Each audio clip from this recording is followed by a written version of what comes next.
Wall Street stands today as a symbol of free market capitalism, representing a system where wealth is generated through financial ingenuity, calculated risk, and meritocracy. But the name of the street itself reveals a much different origin. It is named after a massive wooden defensive wall constructed in 1653.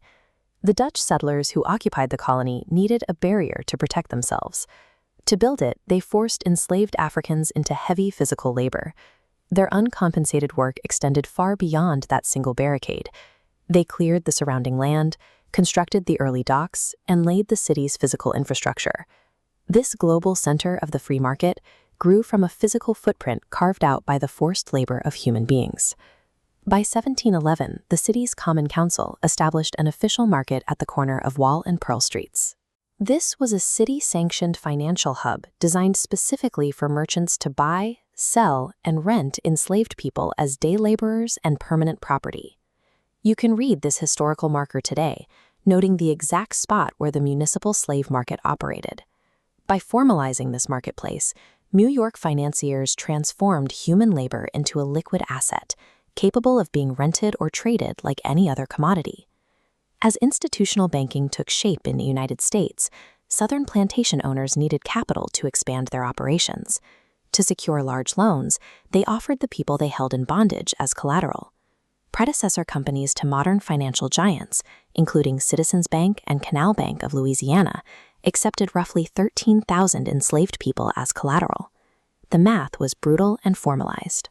When a plantation owner defaulted on their debt, the banks foreclosed, taking direct institutional ownership of over 1,200 human beings to balance their ledgers. Executives like Moses Taylor, who served as president of the predecessor to Citibank for 18 years, built massive personal fortunes by financing the illegal slave trade. His estate was valued at nearly $2 billion in today's dollars. Banking institutions in the 1800s developed credit frameworks that relied on the high liquidity of enslaved people, who represented nearly 1/5 of the nation's total wealth. The insurance industry applied the same logic. Legacy companies wrote life insurance policies on enslaved people, alongside their standard policies for ships and cargo. This is a broadside from the Albemarle Insurance Company. The underwriting process was cold and actuarial. Columns break down human lives by age to determine the premium. An 18-year-old cost $1.36. A 50-year-old cost $3. This was routine risk management to protect a slaveholder's financial investment. The early archives of predecessors to corporations like New York Life, Aetna, and AIG contain hundreds of these exact contracts. The modern insurance industry's foundational risk modeling, the math that keeps them stable today, was perfected by treating people as insurable corporate cargo. This financial engineering eventually scaled up to drive the entire macroeconomy during the Southern cotton boom. 40 cents of every single dollar generated by Southern cotton flowed straight to New York financiers to pay for shipping, insurance, and interest. To handle this massive influx of debt, Wall Street created a specific financial product, securitized slave bonds. Instead of holding individual human mortgages, banks bundled the debt of many borrowers together. They then sold that pooled debt off in uniform, high-yield chunks to global investors.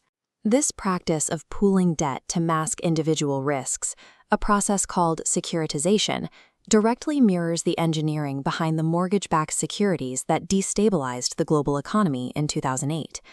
When slavery was abolished, the institution became illegal, but the capital remained. The massive wealth accumulated by Wall Street was never redistributed. The money simply mutated. Financiers took their profits and pivoted, investing heavily into railroads, retail chains, and the broader American Industrial Revolution. The modern financial architecture we revere today relies on a kind of historical amnesia. It allows us to view the market as a purely fair and meritocratic system. Historians point to the 1837 cotton bubble as the origin of an American culture of speculation, one that normalizes using complex financial instruments to hide risk while exploiting the powerless. For more interesting videos like this, don't forget to like, share, and subscribe to Why Identity Crisis.